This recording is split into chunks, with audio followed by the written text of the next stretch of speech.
রিজনের bat থেকে উড়ে উড়ে এবার বিপদ ঘটবে না, সোজা হাঁকিয়েছেন, আবারও চালিয়েছেন, এটা আরো বড়, উঠতে উঠতে সীমানার ওপারে গ্যালারির কাছাকাছি গিয়ে পড়লো।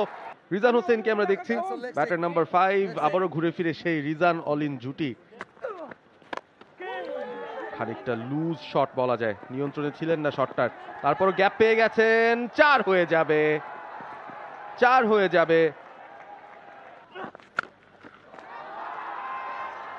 রিজনের ব্যাট থেকে উড়ে উড়ে অনেক দূরে ছক্কা দিয়ে ওভারটা শেষ হলো। 15 ওভারে খেলা শেষে 62 3 উইকেটে।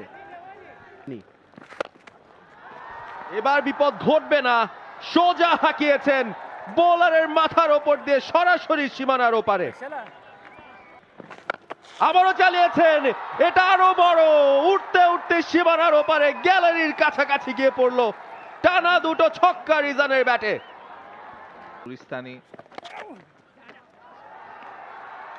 এবার কিন্তু down the leg side Rizan আরো 4টি রান পেয়ে যাচ্ছে এবং এই 4-এর সুবাদে তার হাফ সেঞ্চুরি হয়ে গেল। আলিন এক প্রান্তে 40-এর কোটায় বসেছিলেন, রিজান কোত্থেকে যেন এসে তাকে পেরিয়ে চলে গেলেন। কাজে লাগাতে হয়। এবার কিন্তু সেটারই একটা কার্বন কপি অলমোস্ট রিজানের ব্যাট থেকে এবং আরো 6টি রান।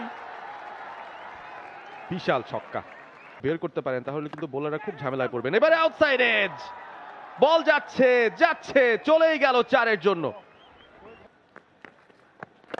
এবারে চালিয়েছেন রিজান, বল হাওয়ায়, লং অফের ফিল্ডার আসছেন, ক্যাচটা গ্রহণ করলেন সাদরে আজিজ খান। যখনই চাপ এসে পড়লো ব্যাটারদের উপর, রিজান বুঝতেই পেরেছেন একটা বড় শটে হয়তো যেতে হবে, গিয়েছেন, তবে এ যাত্রায় সফল হননি। তার জন্য কিন্তু ফাঁদটা পাতা ছিল। আফগানিস্তান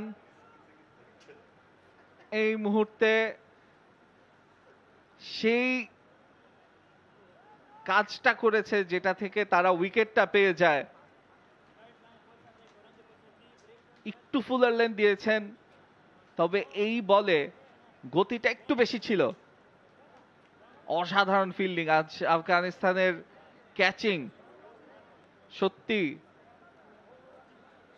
চোখ ধাঁধানো ক্যাচিং এবং সেই সাথে একটা বড় উইকেট।